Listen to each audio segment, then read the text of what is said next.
My name is Shelly Spilka. I'm an Israeli originally, eighth generation. I left Israel in 1980 after the death of my first husband and came to the United States with my two children because I wanted to teach English literature and I wanted to write it.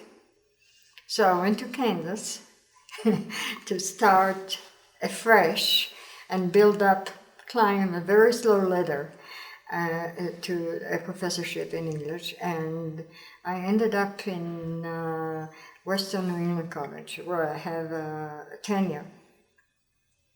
And that's where I met Mark Spilka, and we got married, and the rest, you know, from my talk. But he was the most creative, the most wonderful scholar of the Lawrence. And people everywhere where we used to go, the meeting, with the meeting, they were so grateful for his books.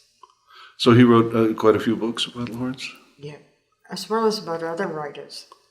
Hemingway, Dickens, Kafka, Virginia Woolf, Zora Neale Hurston, Anne Patry, the list goes on and on and on. So did the fascination with Lawrence rub off on you? Yeah, but it started before I met Spilka. And let me tell you how. At the age of 23, I went to England to do my MA in English Lit. I was a student at the University of Sheffield, and I decided that I want to do my thesis on James Joyce. Now that was really an uphill fight. That was a big challenge. I wasn't ready for it. So I wrote about 2 or 3 chapters on Joyce and worked very hard.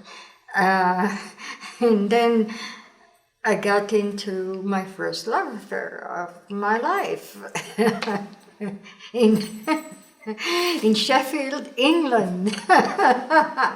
So I decided, well, it's time to put aside Joyce and pick up Lady Chatterley's Lover. And that's what I did. That was my beginning. But I always read Lawrence, and I taught Lawrence even before I met Mark Spilka the second time. I met him the first time in '72 in Israel. I read his collection of essays on Lawrence. I read his Love Ethic of D.H. Lawrence. And I read Lawrence himself, and a year or 2 ago I taught a course in Lawrence. And I was very pleased about it. So I'm very interested in Lawrence because he's so alive. Unlike so many other writers that write about nowadays, especially, it's very modern, very fashionable to write cynical books on how quickly we can be undone, how unheroic we are, how ridiculous, pathetic, and so on, and how cruel the world is, and so on, and how death is just lurking around the corner all the time. I just had a course at Brown. I audited a course at Brown exactly on that kind of literature.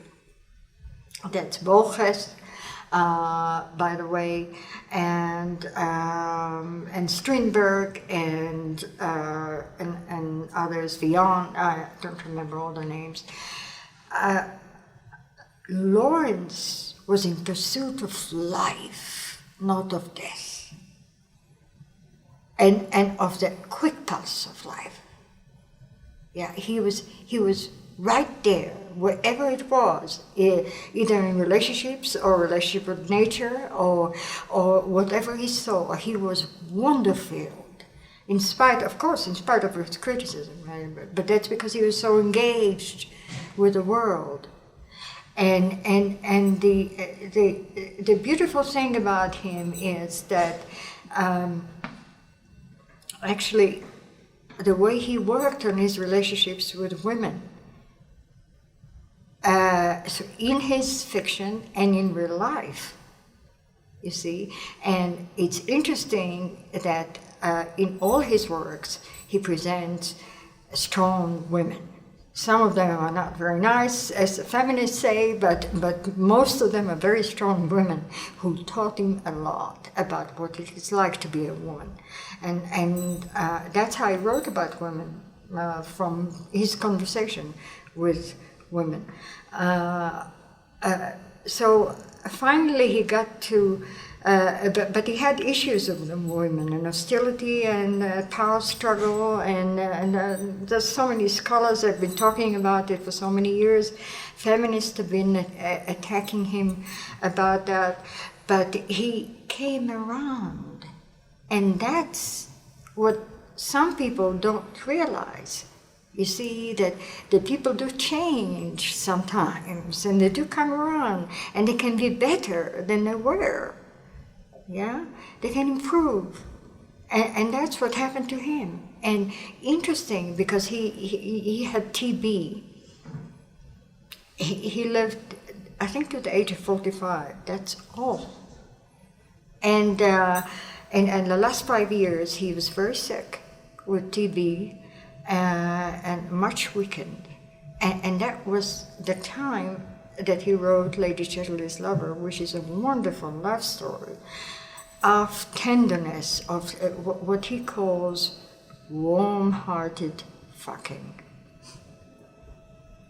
And that's what impressed my husband most of all, that he could, in the midst of it, struggle with the TB. And he was very sick.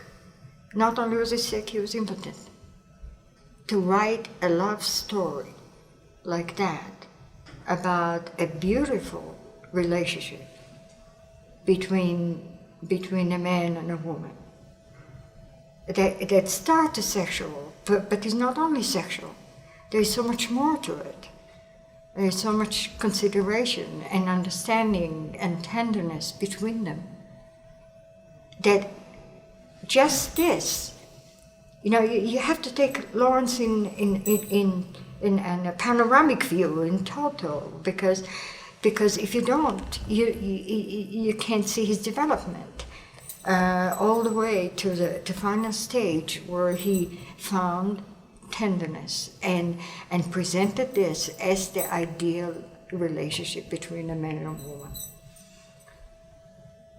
I was very impressed by The Rainbow and Women in Love, and that's what I read also as a student while I was working on Joyce. I read Lawrence, and it's true because I know what attracted me to Joyce. I was in exile too, and he was in exile. I needed to borrow his courage, Joyce's courage, that is. But I was always much more comfortable with Lawrence. Much more comfortable. It seemed to me like a friend is talking to me, right here in this room. And he talks right about the most important things, jumps into the depths, doesn't waste his time on small talk and cover-ups and phony conversations and whatever. That was not Lawrence. Lawrence get right into the heart of the matter. What are your feelings? That's what he was interested in. What do you feel? Now, in your guts. What are you aware of? What is your inner life? Yeah, that's what Lawrence was about. What voice do you hear when you read Lawrence? That's an interesting question.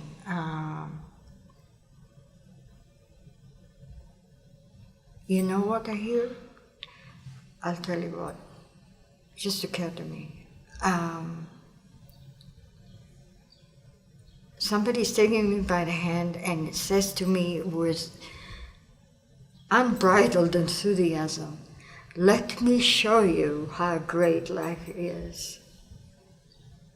Our relationship is, and that is not, I don't mean this in any sentimental or cursory manner. You see, he was very well aware of difficulties between men and women, and difficulties of life in general, yeah. But in spite of that, he could transcend that, and he could reach the heart of joy. You see, and that's what I hear when I read Lawrence. Hey, let's run, let's see. I haven't seen anything like it. And I'm going with him. Take me wherever you're going. That's what I see. But also, that's not the only voice. The voice that wants to show the beauty and the rhythm of the world. The Rainbow starts with a beautiful description of work on the farm and the cycle of the seasons and the rhythm of the earth. That's magnificent. In itself, it's magnificent. But that's not all. What struck me about Lawrence is when he gets to relationships, to description of relationship and dialogue and so on, development of relationship between his men and women, the way he stays away from sentimentality, from syrupy stuff, and he some of his dialogue with. I suppose it's Frida, I'm not sure, but Ursula and Birkin are very challenging and go right into the heart of the matter of power struggle between men and women and independence, how to maintain independence within a unit, within the marriage unit, which was very difficult for many of us to deal with, not just with him, not just for him, but that what I want to emphasize is that he jumped immediately to those difficult issues that he wrestled with, and that's the second voice that I hear, you see, and I admire very much. And there's another voice, and that is a voice that is a bit lost, looking for self-identity, looking for what he really believes in, and what he can, what kind of stand he can really vouch for. And there is always the beat, if I can call it that, the beat of courage in Lawrence's work. Always going into new horizons and trying out things and taking risks above all.